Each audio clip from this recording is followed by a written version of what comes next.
sanibona bafowethu sanibona ngiyabingelela uMahlabehlezi ephinde wafika after 1 futhi namhlanje. Okushuthi kahle uMahlabehlezi uyanithanda. Nani ucela ukuthi nimthande ngoba unithandela izinto ezimnandi. Kunina bamabhizinisi. Nakini nabeyitolo. Nakini nishonsana imali. Ekhokho umuntu athatha imali angayibuyisi. Mfowethu lo ndawo ibaluleke kakhulu. Nalo uphondo engiliphethe nina selelafika uMahlabehlezi. Khona edinga mse khuluma ngakhe ethi hayi ndoda. Ngithatha izinto zakhe ehamba kodwa ngaboni kahle. Ngicela wena mfowethu ubuye uzothola lolu phondo. Njoba uthi uzothola lolu phondo ubone umsebenzi okhamba kanjani. Kuyahamba kodwa ahambe kahle abantu abakabhadali kahle. Mfowethu nawe ebhizinisi, nawe wena mfowethu ethavela ababulala nabantu bagwazana phakathi kwethavela yakho.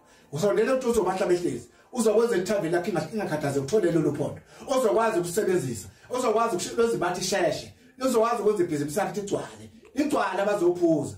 Nawe mfowethu wena unespaza shop. Sizokusiza ispaza shop sakho ukuthi uthole lolu phondo kaMahlabehlezi. Uzokwazi ukudoza. Ngizofika ukubophelela yanendoda engiphethe nayo indoda phambi kwethu ezokwazi ukudoza. Le ndoda ngiyibekele kunini emphakamisayo ukuthi sonela ngizothola bese phakame. Yona ndoda efebheke ngathi kuyalunga kuyavumelana ukuthi sikwazi ukuphakamisa. Mfowethu phuthuma-ke uzokwazi ukufika ugeze eMahlabehlezi ebese uthola uphondo lwakho usuthola induku yakho kwezimathi isheshe wena.